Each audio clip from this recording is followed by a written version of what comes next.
അലീന മുത്തശ്ശിക്ക് മരുന്നെടുത്ത് കൊടുക്കുക കേട്ടോ. അപ്പോൾ മുത്തശ്ശി ചോദിക്കുന്നുണ്ട്, നീ വല്ലതും കഴിച്ചായിരുന്നോ എന്ന് ചോദിക്കുകയാണ്. ഞാൻ കഴിച്ചു മുത്തശ്ശി എന്ന് പറയാണ്. ഇവിടെ നിനക്ക് വേണ്ടത് എന്താണെന്ന് വെച്ചാൽ എടുത്ത് കഴിച്ചോളണം. മറ്റു വീടുകളിലെ പോലെ ഒന്നുമല്ല. ജോലിക്ക് നിൽക്കുന്നവർക്ക് ആഹാരം കൊടുക്കുന്നതിൽ വൈജമോൾക്ക് ഒരു കുഴപ്പമില്ല, എത്ര വേണേലും കൊടുക്കും എന്നൊക്കെ പറയാം കേട്ടോ. അപ്പോൾ അലീന പറയുന്നുണ്ട്, എനിക്ക് വിശപ്പിന് എന്തെങ്കിലും കിട്ടിയാൽ മതി എന്ന് പറയണേ. അപ്പോൾ ആ സമയത്താണ് പെട്ടെന്ന് അങ്ങനെ മരുന്ന് കൊടുത്തതിന് ശേഷം അലീന ബാഗിൽ നിന്ന് ഇങ്ങനെ എന്തോ ഒരു ലിസ്റ്റൊക്കെ എടുത്ത് നോക്കട്ടോ. ഒരു ലിസ്റ്റൊക്കെ എടുത്ത് നോക്കുന്ന സമയത്ത് അവിടെ രോഹിത്ത് വരിക കേട്ടോ, ഡോറിൻ്റെ പുറകിൽ. രോഹിത്ത് വന്നിട്ട് ഇങ്ങനെ ഒളിഞ്ഞിങ്ങനെ അലീനെ തന്നെ ഇങ്ങനെ നോക്കുകയാണ്. അങ്ങനെ നോക്കിയിട്ട് അലീന ഇത് കാണുന്നൊന്നുമില്ല. പെട്ടെന്ന് അലീന ആ ലിസ്റ്റ് എടുത്ത് നോക്കുന്ന സമയത്ത് രോഹിത് റൂമിലോട്ട് കയറി വരിക കേട്ടോ. ഹായ് മുത്തശ്ശി എന്ന് പറഞ്ഞിട്ട്, ഓ ഇങ്ങനെ ഒരു കിളവി ഇവിടെ കിടപ്പുണ്ടെന്ന് നിനക്കറിയാമോ, ഓർമ്മയുണ്ടോ എന്നൊക്കെ ചോദിക്കുകയാണ്. എന്താ മുത്തശ്ശി ഇങ്ങനെയൊക്കെ പറയുന്നത്, ഞാൻ വന്നില്ലേ എന്നൊക്കെ പറയട്ടോ. നീ ഇങ്ങോട്ടേക്ക് വരാറേ ഇല്ലല്ലോ എന്നൊക്കെ പറയണേ.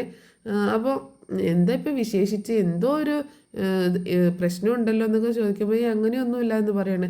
അലീന ഇതൊക്കെ നോക്കുന്നുണ്ട് ശരിക്കും. പ്രത്യേകിച്ച് ഭാവം മാറ്റമൊന്നുമില്ല കേട്ടോ അലീനയ്ക്ക്. സന്തോഷമോ സങ്കടമോ അങ്ങനെയൊന്നുമില്ല കേട്ടോ. അങ്ങനെ ചോദിച്ചുകൊണ്ടിരിക്കുന്ന സമയത്ത് മുത്തശ്ശിയോട് ചോദിക്കുന്നുണ്ട്, കഴിഞ്ഞ ദിവസം ഹരി ഇവിടെ വന്നിരുന്നു മുത്തശ്ശിയും ചോദിക്കട്ടോ. ആ വന്നിരുന്നു. എന്നിട്ട് അവൻ അപ്പം മുത്തശ്ശി വരുന്നത് അവൻ വന്നിരുന്നു, അവന് പക്ഷേ ഒരു കള്ള ലക്ഷണത്തോടെ വന്നിരുന്നു എന്ന് പറയട്ടോ. അപ്പോൾ ഇങ്ങോട്ട് മുത്തശ്ശിയെ കാണാൻ വന്നു.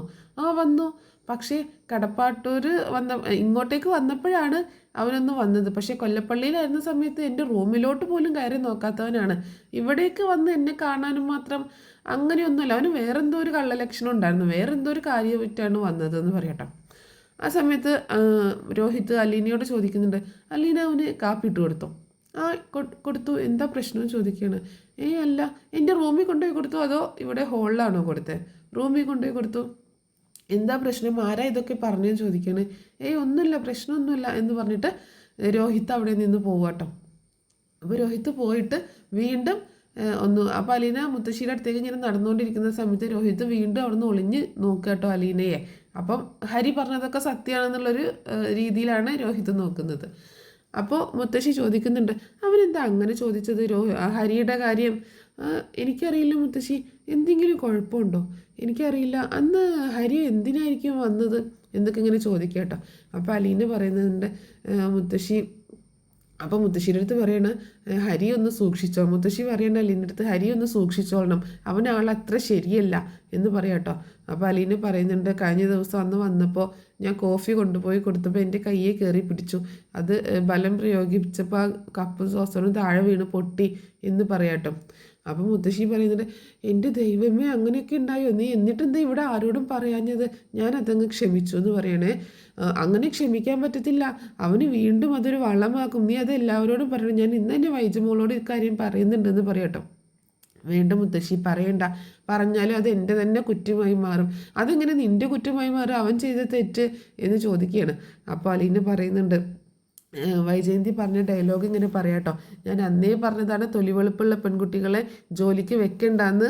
ഇപ്പോൾ എങ്ങനെ ഇരിക്കുന്നു, ഞാൻ പറഞ്ഞതുപോലെ തന്നെ വന്നില്ലേ, എത്രയും വേഗം പറഞ്ഞു വെച്ചേക്കെന്ന് പറയാട്ടോ. അപ്പോൾ ആ രീതിയിലായിരിക്കും വൈജയന്തി മാഡം എന്നെ സമീപിക്കുക, ഈ കാര്യത്തിലൊരു തീരുമാനം എടുക്കുക എന്ന് പറയുമ്പോൾ മുത്തശ്ശി പറയുന്നുണ്ട്, അത് ശരിയാണ്, ജയമോള് പറയുന്നതിലും കാര്യമുണ്ട്, നിന്നെ അവളെ തെറ്റ് പറയാനും പറ്റത്തില്ല. ഇപ്പം തന്നെ കണ്ടില്ലേ ഹരി വന്ന് നിൻ്റെ കയ്യിൽ കയറി പിടിച്ചില്ലേ, അപ്പോൾ അവൾക്ക് നിന്നെ ഒട്ടും ഇഷ്ടവും അല്ല, അപ്പോൾ എന്തായാലും നിന്നെ പറഞ്ഞു വയ്ക്കുന്നേ ചെയ്യും എന്ന് പറയുമ്പോൾ അലീന പറയുന്നത്, അതാണ് എൻ്റെ പേടി എന്ന് പറയണേ.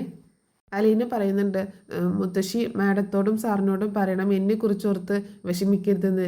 എൻ്റെ ഭാഗത്തുനിന്ന് ഒരു തെറ്റും ഉണ്ടാവത്തില്ല, കാരണം എന്നെ നല്ലൊരമ്മയാണ് വളർത്തിയത്, നല്ല രീതിയിലാണ് ഞങ്ങളെ വളർത്തിയത്, അതുകൊണ്ട് എൻ്റെ ഭാഗത്തുനിന്ന് അങ്ങനെ മോശമായിട്ടുള്ളൊരു പ്രവൃത്തി ഉണ്ടാവത്തില്ല എന്ന് പറയട്ടെ. അപ്പോൾ മുത്തശ്ശി പറയുന്നുണ്ട്, ഇക്കാര്യങ്ങളൊക്കെ ഹരി നിന്നോട് ചെയ്ത കാര്യങ്ങളൊക്കെ ഹരി അവൻ്റെ അടുത്ത് പറഞ്ഞു കൊടുത്തിട്ടുണ്ടാകും രോഹിത്തിൻ്റെ അടുത്ത്. രോഹിത്തിനെ കൂടി വഷളാക്കാനാണ്, രോഹിത്തിനെ കൂടി കേടുവരുത്താനാണ് ഹരി നടക്കുന്നതെന്ന് പറയണം മുത്തശ്ശി. എന്തായാലും എൻ്റെ ഭാഗത്തുനിന്ന് അങ്ങനെ ഒരു മോശമായിട്ടുള്ള ഒന്നും ഉണ്ടാവത്തില്ല മുത്തശ്ശി, മുത്തശ്ശി ഒന്ന് പറഞ്ഞാൽ മതി എന്ന് പറയാട്ടോ. അപ്പോൾ മുത്തശ്ശി പറയുന്നുണ്ട്, ഇതൊന്നും പറഞ്ഞാൽ അവളുടെ തലയിൽ കയറത്തില്ല മോളെ, അങ്ങനെ ഒരു സ്വഭാവമായി അവളുടെ. എന്തായാലും ഞാനിപ്പോൾ ആരോടൊന്നും പറയാൻ പോകുന്നില്ല എന്ന് പറയണം മുത്തശ്ശി. പിന്നീട് അലീന ഫുഡൊക്കെ ഇങ്ങനെ ടേബിളിൽ കൊണ്ടുവന്ന് നിൽക്കുന്ന സമയത്താട്ടോ വൈജയന്തി പെട്ടെന്ന് വരുന്നത്. കാറിൻ്റെ ഹോൺ കേട്ടിട്ട് അലീന പെട്ടെന്ന് ഡോറ് തുറക്കുമ്പോൾ വൈജയന്തി കേട്ടോ. അങ്ങനെ അവൾ ചിരിച്ചോണ്ടാണ് അലീന നിൽക്കുന്നത്. പക്ഷെ വളരെ ദേഷ്യത്തിലാണ് വൈജ വരുന്നത് കേട്ടോ. അങ്ങനെ പെട്ടെന്ന് അവളെ മൈൻഡ് ചെയ്യാതെ അകത്തേക്ക് കയറിപ്പോയിട്ട് വീട് മൊത്തം സെർച്ച് ചെയ്യാം കേട്ടോ. എന്താണ് നോക്കുന്നതെന്ന്, താക്കോലാണോ എന്ന് അലീന ചോദിക്കുന്നുണ്ട്. ഒന്നും മിണ്ടാതെ വൈജയന്തി ഇങ്ങനെ സെർച്ച് ചെയ്തുകൊണ്ടിരിക്കുകയാണ്. അങ്ങനെ അവസാനം അലീനയുടെ അടുത്ത് എല്ലായിടത്തും പോയി നോക്കുന്നുണ്ട്. ഡൈനിങ് ഹാളിലും ലിവിങ് റൂമിലും ടി വി സെറ്റിനും ഒക്കെ നോക്കട്ടെ, എന്നിട്ടൊന്നും കിട്ടുന്നില്ല. അങ്ങനെ അലീനയുടെ അടുത്ത് വന്നിട്ട് ചോദിക്കുകയാണ്, എൻ്റെ മോതിരം എവിടെയെന്ന് ചോദിക്കുകയാണ്. മോതിരോ? ഏത് മോതിരം? ഞാൻ ഡൈനിങ് ടേബിളിൽ വെച്ചത് എനിക്ക് നല്ല ഓർമ്മയുണ്ട്, അതിപ്പോൾ കാണുന്നില്ല എന്ന് പറയുമ്പോൾ, ഈ ഡൈനിങ് ടേബിളിൽ ഒന്നും ഉണ്ടായിരുന്നില്ല, ഞാൻ 2 തവണ തൂത്ത് തുടച്ചതാണ്, അപ്പോഴൊന്നും ഒന്നും ഉണ്ടായില്ല ഞാൻ ഇവിടെ തന്നെയാണ് വെച്ചത് എന്ന് പറഞ്ഞിട്ട് വീണ്ടും സെർച്ച് ചെയ്യട്ടോ. അങ്ങനെ എന്നിട്ട് പിന്നെയും പറയുന്നുണ്ട്, 1.5 പവൻ്റെ മോതിരമാണ്, എനിക്ക് നല്ല സംശയമുണ്ടെന്ന് അലീനയെ നോക്കിയിട്ട് പറയട്ടെ. അപ്പോൾ അലീനയ്ക്ക് ആകെ വല്ലാതാവാണ്. പിന്നെ പെട്ടെന്ന് തന്നെ ഫോൺ എടുത്തിട്ട് ബാലചന്ദ്രനെ വിളിക്കുകയാണ്. എന്നിട്ട് ചോദിക്കുന്നുണ്ട്, ബാലചന്ദ്രൻ എവിടെയാണ്? ഞാനിവിടെ ഷോപ്പിലാണ്, എൻ്റെ 1.5 പവൻ്റെ മോതിരം കാണാനില്ല എന്ന് പറയുമ്പോൾ, അത് അവിടെ എവിടെയെങ്കിലും കാണും എന്ന് പറയാട്ടോ. എന്നിട്ട് പെട്ടെന്ന് ഫോൺ കട്ട് ചെയ്യണം. അപ്പോഴൊക്കെ ഫോൺ കട്ട് ചെയ്തു. ഇവിടെ ഒന്നുമില്ല, ഞാൻ ഡൈനിങ് ടേബിൾ തന്നെയാണ് വെച്ചത്, എനിക്ക് നല്ല ഓർമ്മയുണ്ടെന്ന് പറഞ്ഞിട്ട് സംശയത്തോട് കൂടിയിട്ട് അലീനയെ തിരിഞ്ഞ് നോക്കുക കേട്ടോ. അലീന ആകെ വിഷമിച്ച് ഇങ്ങനെ നിൽക്കുക കേട്ടോ. ആ സമയത്താണ് ബബിതയും കൃഷ്ണേച്ചയും കൂടി കോളേജിൽ നിന്ന് സ്കൂളിൽ നിന്നൊക്കെ വിട്ട് വരുന്നത് കേട്ടോ. കൃഷ്ണേച്ച പറയുന്നുണ്ട്, ചേച്ചിക്ക് എന്ത് സ്പീഡാണ്, 100-ലാണ് കത്തിച്ച് വിടുന്നതെന്ന് ഞാൻ അമ്മയോട് പറഞ്ഞു കൊടുക്കുമെന്ന് പറയുമ്പോൾ, നിന്നെ കൂടെ കൂട്ടിയതാണോ കുഴപ്പമായത്, ഇനി നിന്നെ ഞാൻ കൂട്ടുന്നില്ല എന്നൊക്കെ പറഞ്ഞു. അങ്ങനെ അവരകത്തേക്ക് കയറുക. അമ്മേന്ന് വിളിച്ചുകൊണ്ട് ചെല്ലുക കേട്ടോ. അപ്പോൾ വൈജയന്തി വന്ന് ചോദിക്കുന്നുണ്ട്, എൻ്റെ മോതിരം കണ്ടോ എന്ന് ചോദിക്കുകയാണ്. അത് എങ്ങോട്ട് പോയി എന്ന് ചോദിക്കുമ്പോൾ തമാശ പറയല്ലേ, എൻ്റെ ആ 1.5 പവൻ്റെ മോതിരം കാണാനില്ല, ഞാൻ രാവിലെ ഡൈനിങ് ടേബിളിൽ വെച്ചതാണെന്ന് പറയുമ്പോൾ ബബിത പറയുന്നുണ്ട്, ആ ശരിയാണല്ലോ, ഞാനും കണ്ടതാന്ന് പറയണേ. എന്നിട്ട് വൈജയന്തി കൃഷ്ണച്ചേരുടെ അടുത്ത് ചെന്നിട്ട് ചോദിക്കുന്നുണ്ട്, നീ എങ്ങാനും എടുത്തോ ചോദിക്കുകയാണ്. എനിക്കെന്തിനാ അമ്മയുടെ മോതിരം എൻ്റെ കാലിലെ പെരുവിരലുണ്ടാനോ എന്ന് ചോദിക്കട്ടോ. അത് കേട്ടിട്ട് വൈജയന്തിക്ക് ദേഷ്യം വരികയാണ്. അപ്പോൾ എന്നിട്ട് കൃഷ്ണ പറയുന്നുണ്ട്, രോഹിത്തേട്ടനോട് ചോദിച്ചോ, ചിലപ്പോൾ രോഹിത്തേട്ടനെ എടുത്തിട്ടുണ്ടാവും, ഒരുപാട് കള്ളത്തരമൊക്കെ ഉള്ള ആളാണ് എന്നൊക്കെ പറയുമ്പോൾ, ഞാൻ അവനോട് ചോദിച്ചു, അവൻ ആണയിട്ട് പറഞ്ഞു അവൻ എടുത്തിട്ടില്ല എന്ന് പറയണേ. അപ്പോൾ ബബിത പറയുന്നുണ്ട്, ഇവിടെ ഇരിക്കുന്നത് ഞാൻ കണ്ടതാണ്, അമ്മ അവളോട് ചോദിച്ചോ, പുതിയ സെർവൻറ്റിനോട് ചോദിക്കുമ്പോൾ, ഞാൻ അവളോട് ചോദിച്ചു, അവൾ കണ്ടിട്ടില്ലെന്നാണ് പറഞ്ഞതെന്ന് പറയട്ടോ. ഇവിടെ ഇരിക്കുന്നത് ഞാൻ കണ്ടല്ലോ, പിന്നെ അവൾ മാത്രം കണ്ടില്ല എന്ന് പറയുമ്പോൾ അതിലെന്തോ കള്ളത്തരമുണ്ടല്ലോ എന്ന് പറയണം ബബിത. ആ സമയത്താട്ടോ രോഹിത്ത് മുകളിൽ നിന്ന് ഇറങ്ങി വരുന്നത്. അപ്പോൾ കൃഷ്ണ വന്നിട്ട് പറയുന്നുണ്ട്, ഒന്നുകൂടെ ചോദിച്ചു നോക്ക്, ഒരു ഭയങ്കര കള്ളനാണ്, ഒരു കൊച്ചു കള്ളനാണ് ആ വരുന്നതെന്ന് പറയുമ്പോൾ ഒന്നുകൂടി ചോദിക്കുന്നുണ്ട് കേട്ടോ വൈജയന്തി, നീ എടുത്തോടാന്ന് ചോദിക്കുമ്പോൾ, കിട്ടിയില്ല ഇതുവരെ, എനിക്കെന്തിനാ അമ്മയുടെ മോതിരം എന്ന് പറയാട്ടോ. എന്നിട്ട് അപ്പോൾ വൈജയന്തി ഇനിയിപ്പോൾ എന്ത് ചെയ്യും എന്ന് ഓർത്തോടെ ഇങ്ങനെ കസേരയിൽ ഇരിക്കുന്ന സമയത്ത് രോഹിത് വന്നിട്ട് പറയുന്നുണ്ട്, അമ്മ എവിടെയെങ്കിലുമൊക്കെ കൊണ്ടുപോയി വെക്കും, അമ്മയ്ക്ക് ഒരു ശ്രദ്ധയില്ല, അമ്മയ്ക്ക് ഇങ്ങനെ തന്നെ വരണമെന്ന് പറയണേ. അച്ഛനോട് ചോദിക്കുകയാണ്. അപ്പോൾ അച്ഛനെ വിളിച്ചു, അച്ഛനെ ഇവിടെ ഡൈനിങ് ടേബിളിൽ കണ്ടിട്ടേ ഇല്ല എന്നാണ് പറഞ്ഞത് എന്ന് പറയട്ടോ. അപ്പോൾ ബബിത പറയുന്നുണ്ട്, അവളോട് തന്നെ ഒന്നുകൂടി ചോദിച്ചു നോക്ക് എന്ന് പറയുമ്പോൾ, അവൾ തന്നെ എടുത്തതായിരിക്കും, വെറുതെ ഇരിക്കുകയായിരിക്കും, അവൾ നോക്കുമ്പോൾ ഒരു മോതിരം ആർക്കും വേണ്ട, അത് വെറുതെ ഇരിക്കുന്നു, എന്നാൽ പിന്നെ അത് അടിച്ചു മാറ്റാമെന്ന് കരുതി എടുത്തിട്ടുണ്ടാവും എന്ന് പറയുമ്പോൾ കൃഷ്ണ പറയുന്നുണ്ട്, ആ ചേച്ചി അങ്ങനെ മോഷ്ടിക്കത്തൊന്നുമില്ല എന്ന് പറയണേ. അപ്പോൾ രോഹിത് പറയുന്നത്, ഭണ്ഡാരപ്പെട്ടി തുറന്നു വെച്ചാൽ ഭഗവാൻ പോലും എടുത്തുകൊണ്ട് പോകുന്ന ഒരു പഴഞ്ചൊല്ലുണ്ട് അപ്പം എന്ന് പറയാട്ടോ. അത് കേട്ടിട്ട് ഭയങ്കര സംശയം കൂടുകയാണ് വൈജയന്തിക്ക്. ആ സമയത്ത് അലീന മുത്തശ്ശിക്ക് മരുന്നെടുത്ത് കൊടുക്കുക കേട്ടോ, കഷായം എടുത്ത് കൊടുക്കാവും. അപ്പോൾ അലീന പറയുന്നുണ്ട്, മാഡത്തിന് എന്നെ നല്ല സംശയമുണ്ടെന്ന് പറയാട്ടോ. അപ്പോൾ മുത്തശ്ശി ചോദിക്കുന്നുണ്ട്, നീ എടുത്തിട്ടില്ലല്ലോ. അല്ല, നീ എടുത്തിട്ടില്ല എന്ന് എനിക്കറിയാം, എന്നാലും ഞാൻ ചോദിച്ചു എന്നേ ഉള്ളൂ എന്ന് പറയുമ്പം, എനിക്ക് സ്വർണം ഇന്നേ വരെ ഞാൻ ഇട്ടിട്ടില്ല, കമ്മലായിട്ടോ മോതിരമായിട്ടോ ഒന്നും ഞാൻ ഇട്ടിട്ടില്ല. പലപ്പോഴും സ്വർണം വാങ്ങിക്കാനുള്ള കാശൊക്കെ എൻ്റെ കയ്യിൽ വന്നിട്ടുണ്ട്, പക്ഷേ അപ്പോഴൊക്കെ ഞാൻ ഓർത്തു മമ്മി ഇടാത്തതൊന്നും എനിക്ക് വേണ്ടല്ലോ എന്ന് ഓർത്തിട്ട് ഞാനത് വാങ്ങിച്ചിട്ടില്ല. എൻ്റെ കയ്യിൽ കാശ് വന്നാലും ഞാനത് ആവശ്യമുള്ള ആൾക്കാർക്ക് കൊടുക്കത്തേ ഉള്ളൂ എന്നൊക്കെ പറയണ അലീന. അപ്പോൾ മുത്തശ്ശി പറയുന്നുണ്ട്, സ്വർണ്ണം ഇടാൻ കൊതിക്കാത്ത പെൺപിള്ളേരുണ്ടാവും ഓടി എന്ന് ചോദിക്കണം. ശരിയാണ്, ഞാനും കൊതിച്ചിട്ടുണ്ട് ഇടാനൊക്കെ, പക്ഷേ അപ്പോഴൊക്കെ ഞാൻ പാവപ്പെട്ടവരെ കുറിച്ച് ഓർക്കും, ഇതൊന്നും ഇല്ലാത്തവരെ കുറിച്ച് ഓർക്കും എന്നൊക്കെ പറയാണ് അലീന. അതേസമയം ബബിത ഒന്നും കൂടി വൈജയന്തിയെ ഇങ്ങനെ പിരികേറ്റോ, അവളോട് ഒന്നുകൂടി ചോദിച്ചു നോക്കുക, ചിലപ്പോൾ അവൾ തന്നെ എടുത്തിട്ടുണ്ടാകും, അവൾ പറയാത്തതായിരിക്കും എന്ന് പറയണേ. ബബിതയുടെ വാക്കും കേട്ടിട്ട് വൈജയന്തി പെട്ടെന്ന് തന്നെ അലീനയുടെ അടുത്തേക്ക് ചെല്ലുക കേട്ടോ. ആ സമയത്ത് ബബിത രോഹിത്തോനോട് പറയുന്നുണ്ട്, അവൾ തന്നെ എടുത്തതാണ് ഉറപ്പാന്ന് പറയുമ്പോൾ, അപ്പോൾ ചേച്ചി ചുമ്മാ വെറുതെ ഓരോന്നുണ്ടാക്കി പറയില്ലേ എന്ന് പറഞ്ഞ് ചീത്ത പറയാണ് കൃഷ്ണ. പെട്ടെന്ന് തന്നെ ഡോറ് തുറന്നുകൊണ്ട് വൈജയന്തി റൂമിലേക്ക് വരും കേട്ടോ, മുത്തശ്ശിയുടെ അലീനയുടെ. അങ്ങനെ അലീനയോട് ചോദിക്കുന്നത്, നിൻ്റെ സാധനങ്ങളൊക്കെ എവിടെയെന്ന് പറയുമ്പോൾ ആ ബാഗ് കാണിച്ചു കൊടുക്കുകയാണേ. വൈജയന്തി വന്നിട്ട് ആ ബാഗിലുള്ള സാധനങ്ങളൊക്കെ ഇട്ട് പുറത്തേക്ക് വലിച്ചെറിഞ്ഞ് പരിശോധിക്കുകയാണ്. അവളുടെ കിടക്കുന്ന ചെറിയൊരു ബെഡുണ്ട്, അതൊക്കെ നിവർത്തി നോക്കുന്നു, കബോർഡൊക്കെ തുറന്നു നോക്കുന്നു. അപ്പോൾ മുത്തശ്ശി ചോദിക്കുന്നുണ്ട്, നീ എന്തായി കാണിക്കുന്നത്? നീ നിൻ്റെ വില കളയാണോ അവളുടെ മുന്നിൽ ഈ ഒരു ചെറിയ കാര്യത്തിന് വേണ്ടിയിട്ട്? അമ്മയ്ക്ക് എന്തറിയാം, അവൾ നിൻ്റെ മോതിരമൊന്നും എടുത്തിട്ടില്ല എന്ന് പറയുമ്പോൾ അമ്മയ്ക്ക് എന്തറിയാം വേലക്കാരികളെക്കുറിച്ച്? ഞാൻ കുറേ എണ്ണത്തിനെ കണ്ടിട്ടുള്ളതാണ് എന്ന് പറഞ്ഞിട്ട് വീണ്ടും ഇങ്ങനെ പരിശോധിക്കട്ടോ. എന്നിട്ട് അവളുടെ ഒന്ന് കൂസൽ നോക്കിയേ, ഒരു കൂസലും ഇല്ലാണ്ട് നിൽക്കുന്ന നോക്കിയേ, അവളുടെ ഒരു ധൈര്യം നോക്കിയെന്ന് പറയട്ടോ. അപ്പോൾ അലീന പറയുന്നുണ്ട്, ഞാൻ എന്തിനാണ് പേടിക്കുന്നത്? ഞാൻ തെറ്റ് ചെയ്തിട്ടില്ല, അതുകൊണ്ട് എനിക്ക് പേടിക്കേണ്ട ആവശ്യമില്ല എന്ന് പറയട്ടോ അലീന. അങ്ങനെ ദേഷ്യത്തിൽ വൈജയന്തി ആ കബോർഡ് തുറക്കുന്ന സമയത്ത് ബ്രിജിത്ത മമ്മിയുടെ ഫോട്ടോയും അതുപോലെ ക്രിസ്തുവിൻ്റെ ഒരു ഫോട്ടോയും അങ്ങനെ മെഴുകുതിരി അങ്ങനെയൊക്കെ കാണുക കേട്ടോ.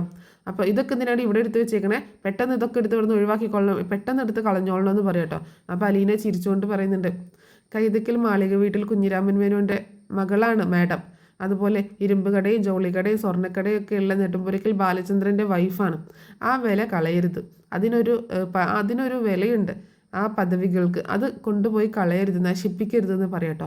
ഇതൊക്കെ കേട്ട് വളരെ ദേഷ്യം വന്നിട്ട് അവിടെ ഇരുന്ന് ഉടുപ്പെടുത്ത് താഴെ ഇട്ട് വലിച്ചെറിഞ്ഞുകൊണ്ട് പെട്ടെന്ന് ഇത് ബാലചന്ദ്രൻ ഇങ്ങോട്ട് വന്നോട്ടെ, ഇത് ഞാൻ തെളിയിക്കുമെന്ന് പറഞ്ഞുകൊണ്ട് പോവുക കേട്ടോ വൈജയന്തി.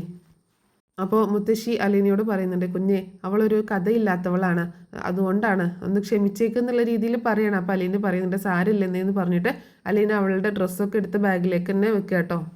അങ്ങനെ ബാഗൊക്കെ എടുത്ത് വെക്കുന്ന സമയത്ത് ബ്രിജിത്ത മമ്മിയുടെ ഫോട്ടോ വെച്ച് ആ കബോർഡ് തുറന്നെടുക്കുകയാണല്ലോ. അതിലെ ഫോട്ടോ കണ്ടിട്ട് അലീന മുത്തശ്ശിയോട് പറയുന്നുണ്ട്, എൻ്റെ മമ്മിയാണ് എന്നെ പഠിപ്പിച്ചത്, എന്നെ വളർത്തിയത്. മമ്മി പറഞ്ഞു തന്നിട്ടുണ്ട്, നമ്മൾ തെറ്റ് ചെയ്തിട്ടില്ലെങ്കിൽ ആരുടെ മുന്നിലും തല കുനിച്ച് നിൽക്കരുത് എന്ന് പറയട്ടോ. ഒരു തെല്ല അഭിമാനത്തോട് കൂടിയിട്ടാണ് പറയുന്നത്. മുത്തശ്ശി അവളോടുള്ള ഒരു ഇഷ്ടം കൊണ്ട് ഇങ്ങനെ നോക്കി നിൽക്കുകയാണ്. പിന്നീട് കാണിക്കുന്നത് രാത്രിയിൽ ബാലചന്ദ്രൻ കടയിൽ നിന്നൊക്കെ വരിക കേട്ടോ. വൈജയന്തി ഡോറ് തുറന്നു കൊടുക്കുന്നുണ്ട്.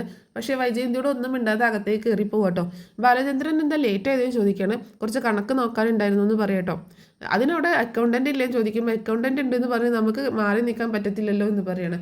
ഇവിടെ ഒരു വലിയ കളവ് നടന്നിട്ട് അതിനെപ്പറ്റി എന്താ ബാലചന്ദ്രൻ ഒന്നും ചോദിക്കാത്ത? ഓ, ആ മോതിരോ അത് ഇതുവരെ കിട്ടിയില്ലേ, അത് എത്ര ഗ്രാമാണെന്ന് പറഞ്ഞ് നാളെ ജ്വല്ലറിയിൽ നിന്ന് വരുമ്പോൾ ഒരെണ്ണം ഞാൻ കൊണ്ടു തന്നേക്കാം എന്ന് പറഞ്ഞിട്ട് ബാലചന്ദ്രൻ്റെ അകത്തേക്ക് പോവാണ്. കൂടെ ഒരു ദേഷ്യത്തോട് കൂടിയിട്ട് കഥകൊക്കെ അടിച്ചിട്ട് പുറകെ ചെല്ലുക കേട്ടോ വൈജയന്തി ഭക്ഷണം വിളമ്പി കൊടുക്കുകയാണ് ബാലചന്ദ്രന്. അപ്പോൾ ബാലചന്ദ്രൻ കഴിക്കാൻ നേരത്തെ ഇതൊക്കെ തണുത്ത് പോയല്ലോ എന്ന് പറയാട്ടോ. അതൊക്കെ ചൂടോട് കൂടി കാസറോളിൽ എടുത്ത് വെച്ചതാണ്, ഇനി ചൂടാക്കണമെങ്കിൽ ഞാൻ അവളെ വിളിക്കാമെന്ന് പറഞ്ഞിട്ട് വിളിക്കാനായിട്ട് പോകട്ടെ. ആരെ, അലീനെ വിളിക്കണോ? വേണ്ട, വിളിക്കണ്ട എന്ന് പറയാട്ടോ. അങ്ങനെ വൈജയന്തി അവിടെ വന്ന് നിൽക്കുകയാണ്. എന്താ പറയുക, ഇത് നമുക്ക് അങ്ങനെ വെറുതെ വിടാൻ പറ്റത്തില്ലല്ലോ, നമുക്ക് കേസാക്കണ്ടേ, പോലീസിൽ അറിയിക്കണ്ടേ എന്ന് പറയട്ടോ. ഒരു മോതിരം കാണാതെ പോയതിനാണോ നീ ഇങ്ങനെയൊക്കെ പറയുന്നതെന്ന് ചോദിക്കുമ്പോൾ ജ്വല്ലറി മുതലാളിയായ ബാലചന്ദ്രന് ഇതൊക്കെ നിസ്സാരമായിരിക്കും, പക്ഷേ എനിക്ക് അങ്ങനെയല്ല, ഇന്ന് വരെ ഇവിടുന്ന് അങ്ങനെയൊന്നും പോയിട്ടില്ല എന്നൊക്കെ പറയാട്ടോ. എനിക്ക് അവളെ നല്ല സംശയമുണ്ടെന്ന് പറയാണ്. നീ അലീനെ ഇങ്ങനെ സംശയിക്കേണ്ട, അവളത് എടുക്കത്തൊന്നുമില്ല എന്ന് പറയുമ്പോൾ ഇന്നേ ദിവസം ഈ വീട്ടിൽ വേറെ ആരും വന്നിട്ടില്ല, ഈ ടേബിളിൽ വെച്ച സാധനം അവൾ കണ്ടിട്ടുമില്ല തൊട്ടിട്ടുമില്ല എന്നാണ് അവൾ പറയുന്നത്. പക്ഷേ എനിക്കത് ഒട്ടും വിശ്വാസമില്ല എന്ന് പറയാട്ടോ വൈജയന്തി. നീ അവളുടെ ബാഗും ഡ്രസ്സൊക്കെ പരിശോധിച്ച് കാണുമല്ലോ, അതൊക്കെ നോക്കി എന്ന് പറയട്ടോ. പഠിച്ച കളികൾ ആരെങ്കിലും മോഷ്ടിച്ച സാധനം അവരുടെ ബാഗിൽ കൊണ്ടുപോയി വെക്കോ? ഇത് അവൾ വേറെ എവിടെയോ ഒളിപ്പിച്ച് വെച്ചേക്കുകയാണ്. ഈ വീട്ടിൽ വേറെ എന്തെല്ലാം സ്ഥലങ്ങളുണ്ട്, എവിടെയെങ്കിലുമൊക്കെ ഒളിപ്പിച്ച് വെച്ചിട്ടുണ്ടാകും എന്ന് പറയാണ്. വൈജയന്തി ചോദിക്കുക ബാലചന്ദ്രനോട് അവളോടൊന്ന് ചോദിക്കാവോ, എന്താ ഞാൻ അവളെ ചോദ്യം ചെയ്യണോ? ഞാൻ പോലീസൊന്നും അല്ല എന്ന് പറയുമ്പോൾ, അല്ല, ആണുങ്ങൾ ചോദിക്കുമ്പോൾ ഒരു പേടിയൊക്കെ ഉണ്ടാവും, അപ്പോൾ സത്യം പുറത്തു വരും എന്ന് പറയട്ടോ. എന്നിട്ടും അവൾ പറഞ്ഞില്ലെങ്കിലോ, എന്നിട്ടും അവൾ എടുത്തില്ല കണ്ടില്ല എന്നാണ് പറയുന്നതെങ്കിലോ, അപ്പം ഞാൻ ആരായും ചോദിക്കട്ടോ. എന്നാലും അങ്ങനെയല്ല, ആണുങ്ങൾ ചോദിക്കുമ്പോൾ ഒരു പേടിയിൽ അവൾ പറയുമല്ലോ.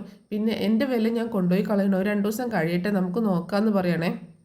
അപ്പോൾ അത് വൈജയന്തിക്ക് ഇഷ്ടപ്പെടുന്നില്ല. എൻ്റെ ശിവേട്ടൻ ഉണ്ടായിരുന്നെങ്കിൽ ശിവേട്ടൻ ഇപ്പം തന്നെ ചോദിച്ചത് സത്യം വെളിച്ചത്ത് കൊണ്ടുവന്നേനെന്ന് പറയട്ടോ. അപ്പം ഞാൻ ഒന്നിനും കൊള്ളാത്തവനാണെന്നാണ് നീ പറഞ്ഞു വരുന്നത് അല്ലേ എന്ന് പറയുമ്പോൾ തുടങ്ങി ഒരു വ്യാഖ്യാനം പറയില്ലെന്ന് പറഞ്ഞിട്ട് വീണ്ടും ദേഷ്യപ്പെടുകയാണ് വൈജയന്തി. 2 ദിവസം കഴിയുമ്പോഴേക്ക് അവൾ അത് കൊണ്ടുപോയി വിറ്റ് കാശാക്കി കാണും, പിന്നെ ഞാൻ അന്വേഷിച്ചിട്ട് കാര്യമുണ്ടോ എന്നൊക്കെ ചോദിക്കട്ടോ വൈജയന്തി ഇങ്ങനെ ഒരുപാട് ദേഷ്യപ്പെട്ട് ഇങ്ങനെയൊക്കെ സംസാരിക്കുന്ന കണ്ടപ്പോൾ ബാലചന്ദ്രൻ പറയുന്നുണ്ട്, ഞാൻ ഇതൊന്ന് കഴിച്ചോട്ടെ പ്ലീസ് എന്ന് പറയുമ്പോൾ വൈജയന്തി പെട്ടെന്ന് ദേഷ്യപ്പെട്ട് അവിടെ നിന്ന് എഴുന്നേറ്റ് പോകട്ടോ. അങ്ങനെ എന്തോ ആലോചിച്ചിരിക്കുന്ന ബാലചന്ദ്രനെ കാണിച്ചുകൊണ്ടാണ് ഇന്നത്തെ എപ്പിസോഡ് അവസാനിക്കുന്നത്.